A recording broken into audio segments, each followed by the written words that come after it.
Hello Freddy, content de te voir. Dis-moi, où en es-tu? Es-tu en train de voir cette multiplication de disciples que tu souhaitais si vivement? Écoute Lucas, je suis assez découragé car cela ne marche pas du tout comme je l'avais imaginé. Tout ce que j'ai entendu, j'ai essayé de le mettre en place, mais sans voir aucune multiplication. Cela fonctionne peut-être ailleurs, mais pas ici. Pourtant, quelques personnes se sont tournées vers le Seigneur, mais au bout d'un certain temps, elles ont abandonné, à part 2 d'entre elles. Et puis, les chrétiens avec qui je travaille ne sont pas vraiment motivés par le témoignage. Tu vois Freddy, sur cette route vers la grande multiplication dont parle Jésus, tu vas constater qu'il y a beaucoup d'obstacles, et tu as besoin de les identifier.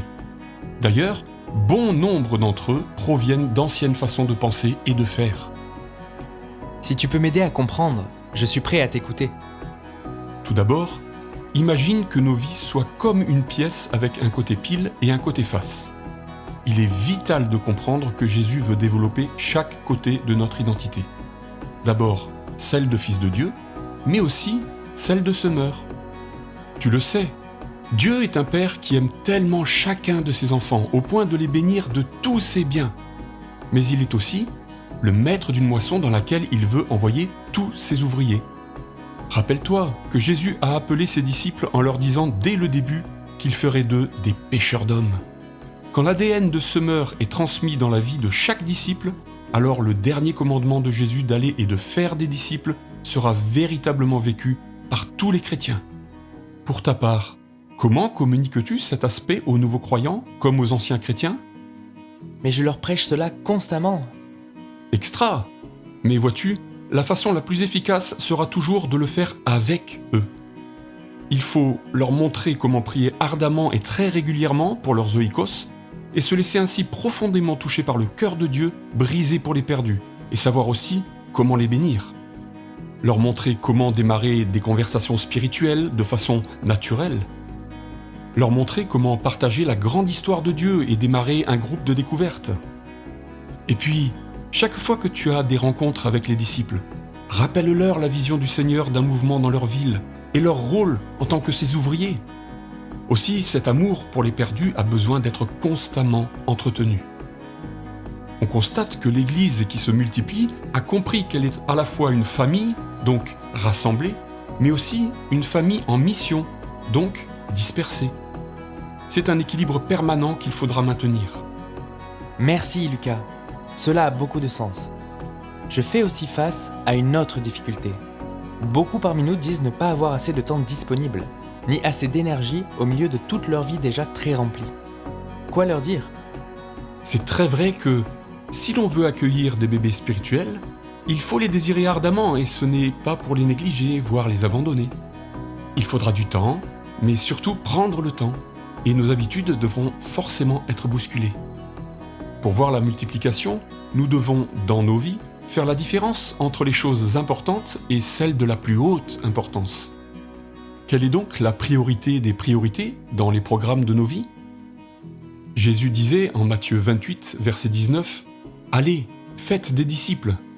Mais la bonne manière de traduire ce « aller » serait de dire « tout en allant ». Tout en allant au travail, tout en allant au sport, faites des disciples. Finalement, vivre sa vie et faire des disciples sont une seule et même chose. Il faudrait donc que chacun planifie de passer du temps avec ses disciples ou futurs disciples, en les incluant dans tes temps de loisirs par exemple. Car la formation de disciples ne se résume pas uniquement à une réunion de temps en temps. Tu modèleras ainsi la vie d'un formateur de disciples. Cela te semble-t-il réalisable? Oui, certainement. Il faut que je me repenche sur mes rythmes de vie et que je repense aussi comment développer mes relations. Et que j'en parle aussi à mes amis. Tu as raison, c'est très important d'apporter toute l'attention nécessaire aux disciples que tu formes. Tu vois, certains pensent que la multiplication va s'opérer rapidement. C'est se tromper. À l'image de Jésus, commence petit, mais avec une grande vision. Prends soin des besoins des disciples que tu formes et, en même temps, responsabilise-les le plus tôt possible. Une règle d'or, faire confiance au Saint-Esprit dans la vie de chacun des disciples. Dans un mouvement, ce sont les gens ordinaires qui réalisent des choses extraordinaires. Peut-être qu'il est utile de préciser ici que si l'on veut que la majorité des disciples deviennent formateurs à leur tour, l'argent ne devra pas être un frein. Ce travail de formation devra toujours être accompli bénévolement. Lucas, est-ce que tu as déjà entendu certaines personnes dire qu'elles préfèrent les grands groupes à ces petites réunions de disciples? Comment associer les deux approches? Effectivement, la majorité d'entre nous sommes attirés et impressionnés par ce qui est grand, par ce qui brille, par des grands orateurs, par l'aspect festif de l'Église réunie en grand nombre. Les petits groupes de disciples peuvent sembler peu attrayants en comparaison. Pourtant, les deux types de rencontres sont nécessaires et indispensables. Une rencontre d'église en grand groupe est comme une fête de mariage. C'est excitant d'être tous ensemble pour célébrer, de se sentir transporté avec ce sentiment de faire partie d'un peuple, d'une vision. Mais on n'a pas besoin de fête de mariage aussi souvent que les petits groupes dans lesquels j'apprends à mettre en pratique ce que Jésus m'enseigne. C'est dans ces petits groupes que nos pensées et nos caractères sont peu à peu transformés. Et ce sont seulement des vies transformées qui vont se multiplier. Oui, je vois clairement que l'on est plus facilement enclin à grossir, à l'addition plutôt qu'à la multiplication. Et c'est pour cela que nous devons constamment évaluer l'efficacité de ce que nous sommes en train de faire et si notre manière de former des disciples est suffisamment simple pour être transmise par tous. Ces évaluations régulières nous permettent de sortir de ces pièges très habituels et maintenir des habitudes qui sont fructueuses. Et n'oublie pas, tout ce qui est compliqué a peu de chances de se multiplier. C'est noté. Peut-être que tu pourras venir nous aider pour ces évaluations. Avec plaisir. Freddy, pour terminer, j'aimerais te prévenir d'un piège majeur qui bloque la multiplication et que l'on ne réalise pas toujours. Celui de la performance, qui est une sorte d'orgueil caché.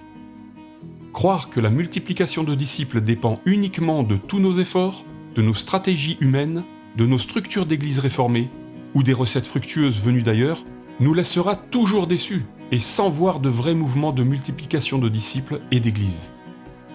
Sache qu'avant tout, c'est Jésus le maître de la moisson. C'est lui qui veut que le maximum soit sauvé, que le maximum rende gloire au Père. C'est cela la volonté du Père qu'il cherche à accomplir. Et il le fait au travers d'hommes et de femmes qui se mettent humblement au service de sa vision. Et il agira. Mais si tu crois que c'est toi et ton organisation qui vont accomplir cette extraordinaire vision, tu vas forcément exercer une sorte de contrôle et dans ce cas, il ne peut pas y avoir de mouvement.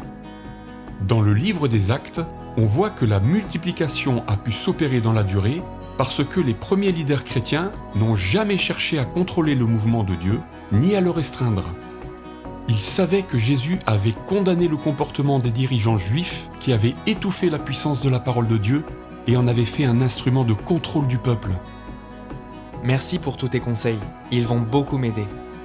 Si je résume, je dois identifier mes obstacles, travailler à ce que tous les chrétiens portent en eux l'ADN de semeur, faire des disciples tout en allant, et éviter de me concentrer sur le succès de mon organisation. Mais dis-moi Lucas, est-ce que tu connais beaucoup de personnes qui veulent voir un mouvement de multiplication de disciples et qui y travaillent déjà? Oui, de plus en plus. D'ailleurs, beaucoup se retrouvent régulièrement pour partager ensemble leurs expériences, bonnes ou difficiles. On appelle ces initiatives des communautés de pratique. Cela pourrait être une grande source d'encouragement pour toi, pour progresser dans cette vision. Formidable, je suis partant.